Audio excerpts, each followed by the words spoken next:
Então, é com prazer que nós iniciamos essa defesa de TCC da Vitória Nunes Magalhães, defesa de TCC 2. Agradecemos as presenças das professoras que vieram colaborar com o curso de Física, professora Danerla e Eliade, e passo a palavra, então, para a professora Márcia, orientadora da Vitória. Bom, boa tarde, pessoal. É com imenso prazer, então, que eu convido a Vitória, né, para começar a sua apresentação do seu trabalho. Esse trabalho, ele foi feito em 2 semestres, mas a Vitória vem trabalhando com essa temática, acho que desde o início da graduação, né, Vitória? Ela me ensinou muito sobre isso, aprendemos muito sobre isso. Agradeço a Dani e a Eliade por estarem aqui participando desse trabalho com a Vitória, dessa avaliação do trabalho da Vitória. E um agradecimento muito especial, né, às nossas grandes participantes, que é a Maria Elidaiana e a Natália, que são as nossas entrevistadas, né, que serviram como inspiração para a Vitória fazer os seus podcasts e, enfim, dar continuidade ao seu trabalho. Agradeço aos colegas da Vitória que estão participando, né, que assistindo a nossa apresentação. E aí agora eu passo então a palavra à Vitória, que tem de 15 a 20 minutos, para fazer sua explanação e depois as perguntas da Dani e da Eliade. Muito obrigada. Ok. Bom dia, nada, boa tarde, já comecei, já dei bom dia, já. Boa tarde a todos presentes. Começo agradecendo, né, primeiramente por estarem todos aqui. Então, eu vou iniciar a minha apresentação. Só uma perguntinha, tá aparecendo grande aí para vocês? Tá sim, Vitória. Ok. Então tá, vamos lá. Como eu já foi apresentado, eu sou a Vitória, sou discente do curso de licenciatura em Física, e eu tô aí no meu 8º semestre, já terminando a graduação, e hoje eu vim apresentar o meu trabalho de conclusão de curso, que é a minha versão final, e todo completo. O meu trabalho é intitulado Elaboração de Material Didático sobre a Temática Mulheres nas Ciências, nas Exatas, Físicas no Brasil, a Visibilidade Merecida. Bom, primeiramente eu vou apresentar para vocês uma introdução, vou falar sobre o papel feminino das mulheres, né, nas ciências exatas, tanto em uma visão global quanto aqui no Brasil, para a gente contextualizar o porquê que eu estou fazendo esse trabalho e por que eu escolhi essa temática. Logo em seguida eu vou falar os meus objetivos do trabalho, o que eu queria e o que eu iria atingir. Também vou falar sobre os procedimentos metodológicos, tanto os que eu fiz na minha primeira parte do TCC, que foi ano passado, e tanto agora nessa segunda parte, que foi a versão final, agora em 2021. Vou apresentar também os meus resultados, como foi a aplicação do meu materiais, quais os resultados eu tive, se foram bons, se não foram bons, e levantar algumas considerações finais e algumas indícios para o futuro. E, por fim, as minhas referências. Bom, por que a gente tem que falar e começar a falar sobre a temática Mulheres nas Ciências Exatas? Uma coisa que vem de anos, séculos, é que quando nós pensamos em ciências exatas, pensamos em um cientista, e somos questionados sobre, sempre falamos um nome famoso de um homem. Se eu perguntar para alguém, me diz um físico famoso, alguém vai me dizer Albert Einstein, Carl Sagan, Isaac Newton. Mas se eu perguntar para alguém se eles sabem uma mulher cientista, poucos vão saber me responder. Se responderem, vai ser a nossa Marie Curie, que é super conhecida hoje em dia, né? E por que a gente não sabe tanto de mulheres? Porque a história delas dentro das ciências exatas, foi invisibilizadas. Por muito tempo elas não foram reconhecidas e agora estão começando a ser reconhecidas e precisam ser postas em pauta. Por anos, por séculos e por décadas, as mulheres não tiveram acesso à educação do mesmo jeito que os homens. As mulheres tinham acesso limitado à educação. E os homens já não, eles tinham acesso livre à educação e poderiam escolher a área que queriam seguir. Por muito tempo, a ciências exatas foi vista como um pensamento lógico que somente os homens poderiam desenvolver, porque eles conseguiriam pensar logicamente e as mulheres, com seu lado mais humanista, teriam que ficar em suas casas cuidando do lar, da família, do marido e dos filhos. E por muito tempo também, quando elas conseguiam ingressar dentro das ciências exatas, elas eram consideradas como cientistas que faziam a ciência de um jeito diferente. O que seria esse jeito diferente, né? Seria um jeito mais cauteloso, mais diferente do homem, que não era tão incisivo e tão calculista, digamos assim, né? Elas eram vistas como fazer um jeito diferente. E a Londa Schimberg, ela fala sobre isso e ela insere para nós o como a mulher ela foi classificada como um ser diferente dentro das ciências exatas. E para a gente entender isso, a gente precisa também entender um pouquinho de contexto histórico, porque eu falei que a mulher, por muitos anos e muitos séculos, foi invisibilizada. Mas em que tempo isso começou? Como isso começou? Para onde vai? Ainda está? A gente não sabe um tempo exato, mas se a gente pegar lá na antiguidade, principalmente nas civilizações clássicas, quem são as civilizações clássicas? Romanos, gregos e macedônios. Se a gente pegar, por exemplo, Atenas. Em Atenas, na Grécia, o sistema educacional ele era voltado para o homem. As mulheres, elas não tinham acesso à educação. Elas não conseguiriam ingressar numa academia, elas não conseguiriam se desenvolver como filósofas e nem filósofas naturais. Quem tinha acesso à política, quem tinha acesso à democracia, quem tinha acesso à educação, era somente os homens. E quando nós falamos em acesso à educação e à política, nós estamos excluindo também, dentro da história, as mulheres, os escravos e os cidadãos que não eram atenienses. E as mulheres, obviamente, elas não tinham acesso à educação. E como elas não tinham acesso à educação, elas não poderiam ingressar dentro de umas ciências exatas, de um pensamento de filósofo natural. Mas nós podemos trazer aqui um exemplo, que foi Hipátia. Hipátia, ela viveu depois de Cristo, cerca de 300 depois de Cristo, e ela foi uma das filósofas naturais que estudou sobre matemática e fez grandes feitos dentro da matemática. É pouco falado sobre ela. Por quê?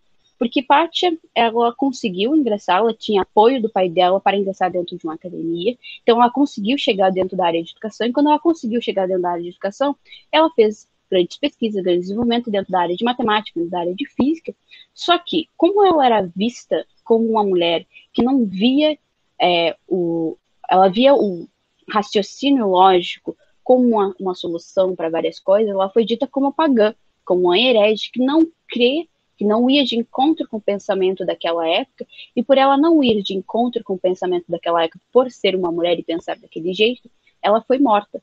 E quando ela foi morta, muitos dos seus manuscritos, das suas pesquisas, foram apagados da história. Então, hoje em dia, a gente sabe pouco sobre ela, mas sabemos que ela existiu. Então, se nós pensarmos que Hipátia foi morta por fazer a ciência, por ser considerada uma pagã por fazer a ciência, quantas outras mulheres daquela época que também desenvolviam ciência foram apagadas?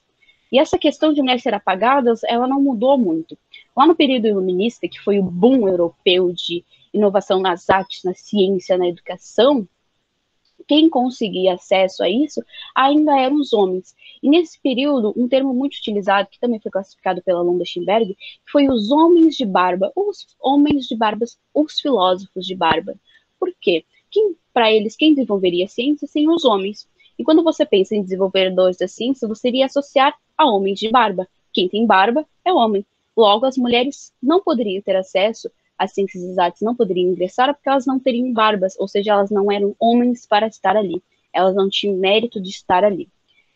As mulheres, elas conseguiram sair um pouco dos seus lares, né, dos seus lares em questão de cuidar só e somente do filho e do marido sem acesso à educação, foi no período da Revolução Industrial, na metade do século XVIII, onde elas saíram de suas casas para ir trabalhar. Mas nessa época, quando elas saíram de suas casas para ir trabalhar, elas conseguiram ainda o ingresso no ensino médio, no ensino superior, só que esse ingresso ao ensino superior para elas ainda era limitante. Elas não conseguiam ter acesso a laboratórios, eram classificadas só e somente como ajudantes, e não tinham o poder, né, e não tinham a ascensão para subir no seu cargo. Um dos casos que é muito conhecido é de Marie Curie. A Marie Curie, no início da sua jornada, ela não tinha acesso a um laboratório e ela só conseguia ser assistente, ela era vista como uma assistente. E ela foi mas foi a primeira mulher a ganhar um Nobel em 1903. Ou seja, a primeira mulher a ganhar um Nobel que foi reconhecida como uma mulher desenvolvedora das ciências foi a Marie Curie. Mas isso não inibe o tanto de obstáculos que ela teve que passar. E nessa questão do período do final do século XIX, início do século XX, é que as mulheres elas começaram a ingressar e ter uma credibilidade dentro das ciências exatas. Lá no século XX, quando nós temos a Guerra Fria, com a guerra entre União Soviética, Estados Unidos e corrida espacial para ver quem conquistava o espaço primeiro, nós temos papéis super fundamentais que são as mulheres que eram formadas na área de física, engenharia, matemática, que eram contratadas pela NASA. Obviamente que esse termo, as computadores que eu vou falar antes, ele já era utilizado anteriormente. Mas nesse período de Guerra Fria, as mulheres eram contratadas pela NASA para desenvolver cálculos longos, precisos, para ajudar e para levar o homem ao espaço. E essas mulheres classificadas como as computadores, porque elas tinham alta habilidade de conseguir desenvolver cálculos precisos. Então, elas não levavam o nome dela, elas levavam um codinome que era as computadores. Elas não tinham mérito de estar com o seu nome exposto ali. As coisas começaram a mudar ali no século XX, depois dos computadores, que foi com a conquista dos direitos femininos, né? Com as defesas, com as lutas das mulheres, que elas começaram a ganhar começaram a ganhar a entrada no ensino médio e poder estar dentro de uma área de ciências exatas. Mas quando a gente pensa aqui no Brasil, que é o foco do meu trabalho, a gente também precisa... Por que falar sobre mulheres, né, pesquisadoras aqui no Brasil? Porque é uma necessidade também da gente entender o contexto em que nós estamos, né, onde elas estão, para onde elas vão e como conseguir chegar até ali. Então, vamos prestar um pouco de atenção na história do Brasil em relação à educação. Então, a gente tem lá em 1500 a invasão dos portugueses aqui nas terras brasileiras. Eles trazem a cultura deles, né, a cultura europeia, e inserem nos povos que aqui habitavam, forçadamente, a cultura deles. Ou seja, eles querem trazer a cultura cristã e a educação cristã deles. Então, eles vêm com o período de catequização. Eles começam a catequizar os povos indígenas. E essa catequização era feita pelos jesuítas. Os jesuítas, eles traziam para cá o latim, a matemática, o português e também letras. Só que quem poderia ter acesso a essa forma de catequização, né? Era só e somente os povos, dos povos indígenas, os homens que tinham acesso, né, esse aculturamento europeu que vinha dos portugueses. As mulheres não tinham acesso a essa educação. Então, os portugueses, eles chegam aqui no Brasil, eles invadem, trazem a cultura deles, e com a cultura deles, eles trazem a inferiorização da mulher. Dentro da cultura, eles trazem para cá e começam a inserir, desde os primeiros momentos, com a educação.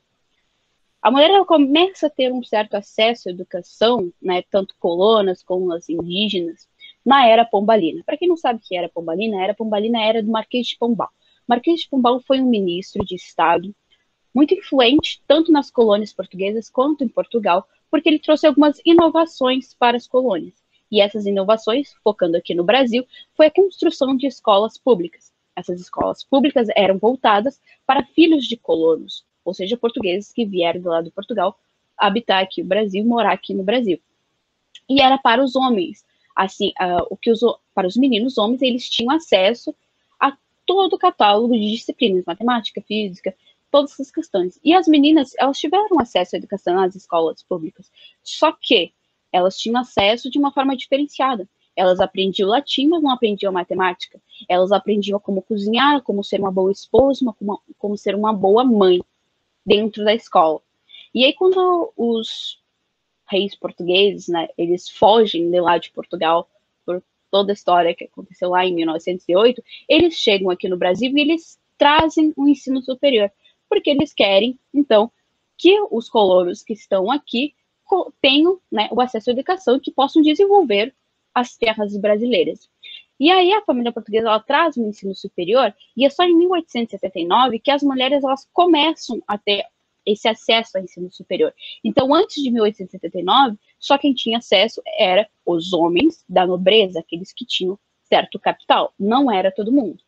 E aí, com as mulheres conseguindo ingressar no ensino superior, tanto aqui no Brasil quanto fora do Brasil, nós temos, então, com foco em ciências exatas, não falando só e somente de física, mas da área de ciências exatas como um geral, nós temos a primeira mulher a se formar em 1917, que é a Edvige Maria Becker. Ela se formou em engenharia civil e foi a primeira mulher a se formar dentro de uma ciências exatas. Dentro da área de física, nós temos a Yolande Monteux, que se formou em física, e ela foi uma das pioneiras aqui no Brasil de estudo de raios cósmicos, em 1977. Então, se a gente for parar um pouquinho para pensar, a primeira mulher a se formar numa área de ciências exatas foi em 1917. 2 décadas depois, ou seja, 20 anos depois, se formou a primeira mulher em física aqui no Brasil, em universidades brasileiras. E em 1945, nós temos a primeira mulher negra a se formar dentro de uma área de ciências exatas, que foi a Enidina Marques Alves. Então, a gente tem um longo período de adaptações e que as mulheres começam a ascender ao ensino superior de forma relativamente devagar. Elas não conseguiram, como os homens, ter sempre esse acesso.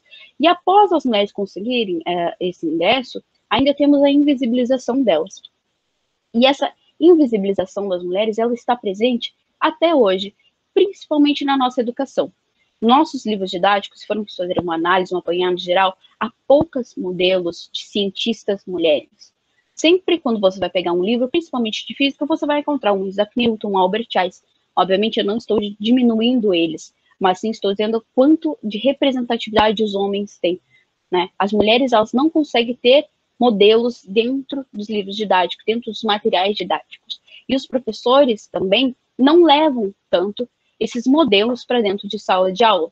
E essa inexistência de representatividade muitas vezes inibe as meninas a querer estar dentro de uma área de exatas, a não se sentirem representadas e irem para outra área que não seja realmente uma área de ciências exatas.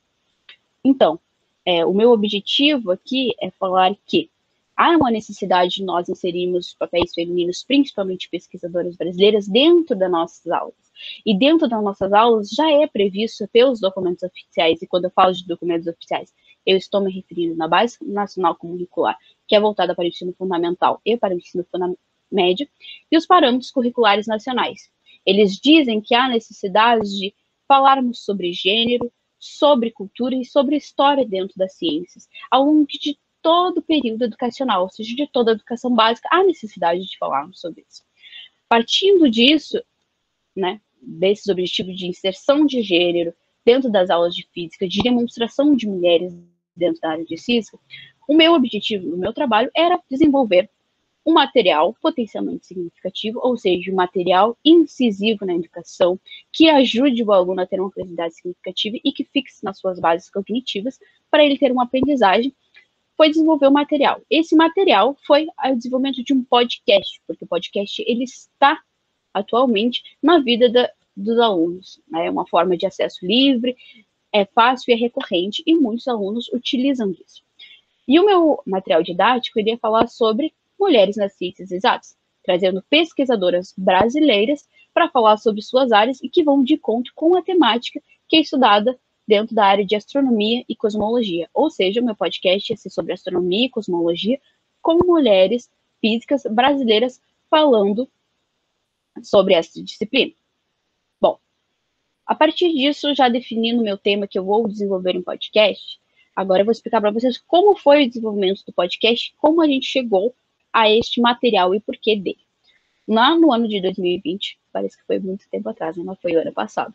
No ano passado, no período de setembro a dezembro, né, junto com a professora Márcia, começamos a pensar em materiais que fossem incisivos e que fossem de ampla divulgação.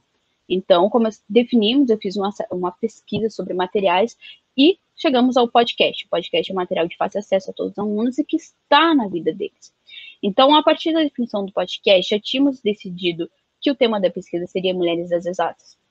Porque eu já trabalho com essa área já faz uns 3 anos, com a temática Mulheres das Ciências Exatas, e eu gostaria de dar continuidade, então, eu dei continuidade no meu trabalho de conclusão de curso.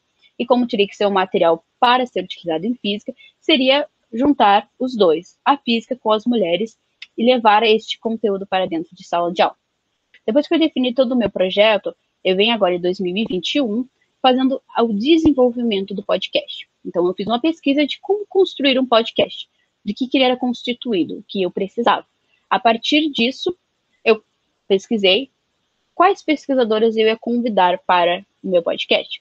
E eu levei em consideração alguns critérios para isso. Eu considerei que as pesquisadoras deveriam ser brasileiras, estar dentro de uma área de física, astronomia, e que deveriam debater e estar por dentro de como as mulheres são importantes dentro das ciências exatas e quão é importante falar sobre o papel feminino dentro da área das exatas. Mulheres que vão de encontro à desconstrução da ciência machista. O que é ir de encontro à desconstrução da ciência machista? É que não corroboro de que as mulheres chegaram lá por meritocracia, de que conseguiram porque se assemelharam a um homem, e sim conseguiram por seus méritos próprios. Bom, quando eu já defini quais seriam as minhas pesquisadoras, veio a parte de convidá-las para participar do podcast. Então, enviei e-mail para as duas pesquisadoras, que no caso foi a Maria Lidaena e a Natália Marinho, porque eu fiz uma pesquisa sobre o trabalho delas, vi que iam de encontro ao meu podcast e também com os conteúdos que são lecionados no ensino médio. A partir disso, com o aceite do convite, eu comecei a desenvolver um roteiro base. O que seria esse roteiro base? Seriam perguntas que iriam subsidiar toda a conversa do podcast. Porque o podcast é uma conversa descontraída, né? Sem que seja totalmente metódica e calculista. Meu Deus, desculpa, gente. Minha garganta aqui tá seca já. Perguntas que iriam guiar. Ou seja, minhas perguntas eram perguntas que seriam enviadas para as pesquisadoras, para elas também se guiarem e não chegarem de surpresa e eu sair perguntando para elas. Então, seria sobre a trajetória delas, o que elas fazem, o que é a área de pesquisa delas, como está inserida, como vem a ciência e, obviamente, a trajetória delas em relação aos obstáculos de ser mulher dentro de uma área de ciências exatas. Depois que eu elaborei esse roteiro, eu enviei para elas, para as pesquisadoras, para ver se estava tudo certo, se elas gostariam de colocar mais algumas informações, eu gostaria de retirar. Após desenvolvimento do roteiro, o aceite, foi a hora de marcar as gravações. E antes de marcar, eu fiz alguns testes para ver onde eu iria gravar os podcasts e como eu iria fazer para transformar para MP4 e como ficaria a melhor forma. A partir disso, eu fiz alguns testes, Primeiramente, que definir a sala virtual de encontro, que foi o Zoom e o Google Meet. Eu utilizei essas duas plataformas para encontrar as pesquisadoras. E o sistema de gravações, eu fiz 3 sistemas de gravações. O primeiro era com a gravação de tela, que já veio no próprio notebook, se eu não me engano, do Xbox.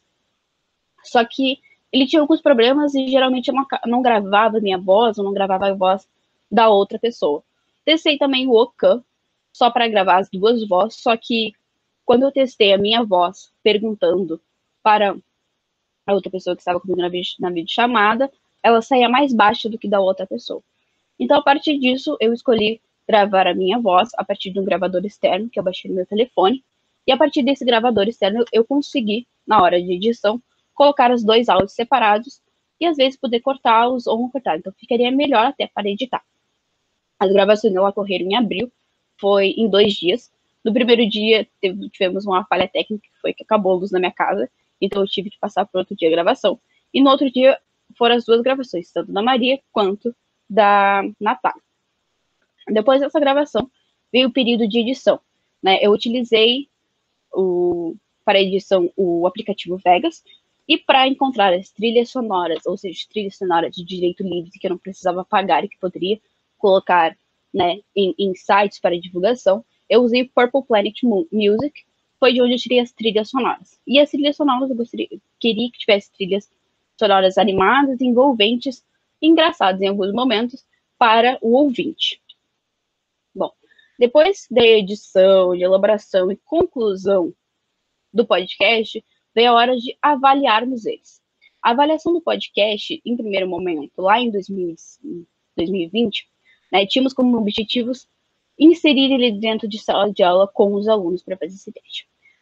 Entretanto, com a falta de tempo, principalmente porque o semestre aqui na Unipopel está um pouco curto e a relação de tempo também está curta por causa da pandemia, viemos outro jeito de fazer essa aplicação e temos alguns resultados. Então, outro jeito de aplicação foi fazer uma aplicação de questionários de avaliações com os professores, já que eles serão os que vão utilizar e vão inserir na sala de aula o material desenvolvido, que seria o podcast. Então, eu desenvolvi um formulário, que foi no Google Formulários, e esse formulário, ele tinha perguntas sobre a avaliação do podcast. Ele foi dividido em 3 sessões. A primeira sessão era sobre se o professor iria utilizar o podcast em sala de aula, se não iria utilizar o podcast em sala de aula, a usabilidade em si. Depois foi a análise do conteúdo episódio por episódio.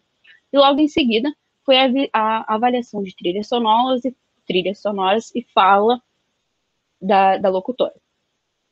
Concomitantemente entre a elaboração do questionário, foi a elaboração de uma capa para o podcast, porque ele necessitava de uma capa para ser postado nas redes sociais. Então, a capa do podcast ela foi desenvolvida por mim e pelo Daniel, que é meu namorado. A gente desenvolveu essa capa. Nós colocamos uma mulher no meio, uma mulher colorida, para representar todas as mulheres. E também colocamos os símbolos representantes da área de astronomia, de cosmologia e física que remetessem, né, que a pessoa olhasse e já se ligasse de que, olha só, isso aqui faz sentido com a área de ciência.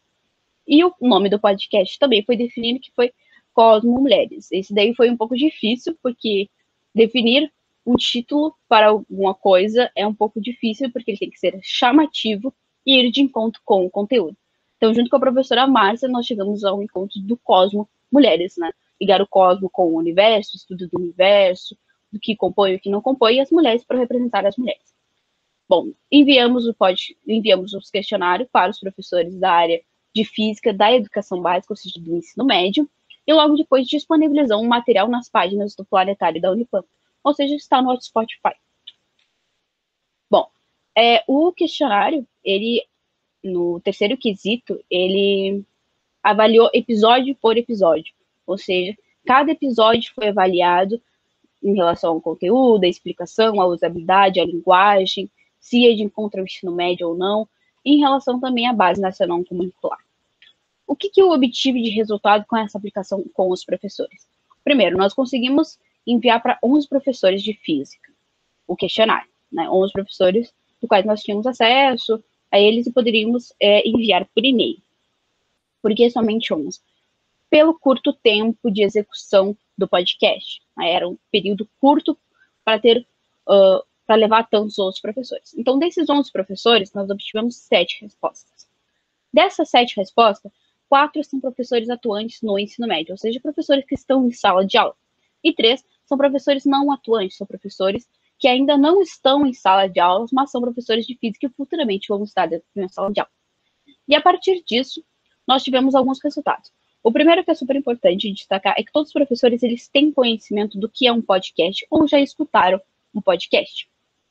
A partir disso, nós perguntamos para eles se eles utilizariam o podcast em sala de aula. 6 de 7 professores utilizariam o podcast em sala de aula, e quando nós estamos falando 6 de 7 professores, nós estamos englobando os 3 professores não atuantes e 3 professores atuantes, e um professor não atuante talvez utilizaria. Ou seja, se ele tivesse mais tempo e dependendo de alguns quesitos que eu vou explicar mais para frente, ele viria a utilizar. Já os outros professores utilizariam o podcast em sua sala de aula para apresentar o conteúdo, para reforçar o conteúdo e para trazer novas informações. Outro quesito foi se os professores encaram que o material que foi desenvolvido é um material potencialmente significativo, ou seja, um material que ajuda na aprendizagem significativa do aluno. E desses, 6 professores classificaram que sim, é um material que irá ajudar na aprendizagem significativa, é um material potencialmente significativo na aprendizagem dos alunos. E outros dizem que talvez seja material, ou seja, pode ser que alguns episódios vão de encontro ou outros não vão.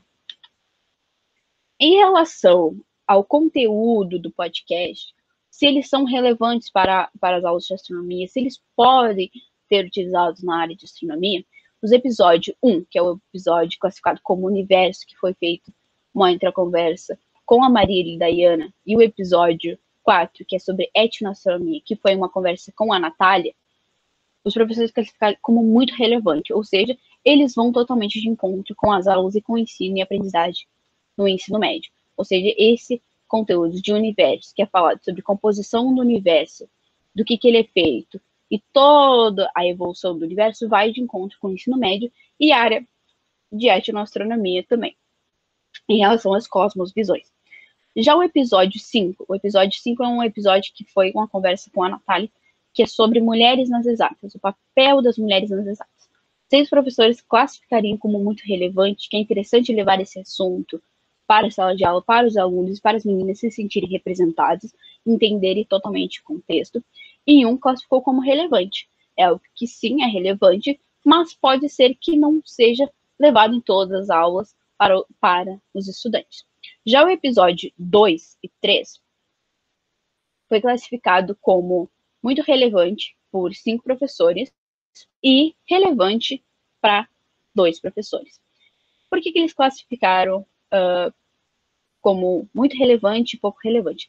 Primeiramente, porque o episódio 2, que é sobre aglomerados de galáxias, que foi uma entrevista com a Maria Lindaia, o episódio 3, que é sobre aglomerados estelares, que foi com a Natália, são conteúdos um pouco mais difíceis para serem inseridos dentro do ensino médio. Ou seja, quando você vai explicar sobre ele, a gente utiliza certos termos técnicos. E na conversa foi utilizado alguns termos técnicos que os professores classificaram como avançado para os alunos do ensino médio. Ou seja, eles são relevantes, mas devido a alguns termos técnicos, eles acabam não sendo tão relevantes assim, porque os professores teriam um trabalho maior para explicar determinados termos técnicos. Outra questão que também foi levantada foi em relação se o conteúdo dos podcasts ia de encontro com as habilidades da Base Nacional Curricular. É importante fazer essa pergunta, porque se eles não vão de encontro com a Base Nacional Curricular, poucos dos professores irão aplicar em sala de aula, visto que agora nós entramos em um ensino, né, em que eles estão levando inserido cada vez mais a Base Nacional Curricular, então era necessário essa questão.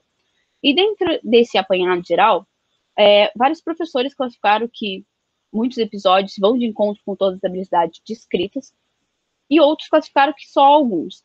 Algumas informações que nós podemos retirar sobre isso é que muitos dos professores dos quais responderam, eles não tinham um total conhecimento sobre a Base Nacional Curricular e sobre as habilidades. Por isso que classificaram que o episódio pode entrar de acordo com cada uma das habilidades. Mas é importante isso porque eles ainda têm uma visão de que o conteúdo é pertinente para o ensino de astronomia.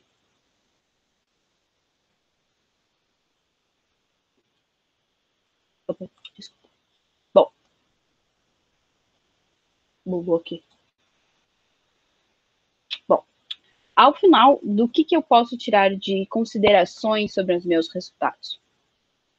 É que o podcast, em grande escala, e com análise de todas as perguntas do questionário, que foram perguntas incisivas, que foram perguntas que estavam direcionadas para compreender se ele é realmente um material que pode ser inserido dentro da área de astronomia, dentro do conteúdo e das aulas de astronomia, né? Os professores avaliaram o conteúdo e o podcast como algo bom, que pode ser sim utilizado dentro do ensino. É um podcast que foi bem avaliado, ou seja, o material, ele leva o conteúdo para os alunos de forma que eles possam vir atender. Apesar de que alguns dos episódios têm uma linguagem um pouco rebuscada, os professores ainda consideram como conteúdo relevante e que auxilia eles na aprendizagem, no ensino-aprendizagem dos alunos. Além de que o podcast irá promover a inserção matemática das mulheres nas ciências exatas nos conteúdos de aula. Ou seja, os professores, ao falar, por exemplo, sobre evolução do universo, eles levam o podcast e os alunos conhecem que tem uma pesquisadora mulher trabalhando neste conteúdo e começam a entender a partir dela o conteúdo em si. Ou seja, começamos então a inserir as mulheres dentro do ensino, ou seja, temos modelos dentro do ensino para meninas e para meninos se sentirem representados. Além de que o podcast ele vem a corroborar para a desconstrução dos estereótipos de que só e somente os homens são os desenvolvedores da ciência, que é só um homem de jaleco branco ou com cabelo espantado que faz ciência, que não é só ele, e que sim, temos mulheres e que elas estão aí e que estão cada vez mais presentes, que as meninas podem sim estar dentro de uma área de ciências exatas. E que futuramente pode servir para mais meninas se sentirem, né, incentivadas. E também que alguém, se quiser dar continuidade ao podcast Cos Mulheres, cada vez agregando mais conteúdo e mais mulheres, seria de muito bom feito. Bom, essas aqui são algumas referências que eu utilizei para o desenvolvimento da minha apresentação. Obviamente tem muitas outras referências, que estão no corpo do meu texto, mas essas aqui são algumas que eu utilizei para falar sobre o papel feminino, sobre os documentos oficiais e sobre os podcasts em si. Bom, obrigada a todo mundo pela atenção e é isso.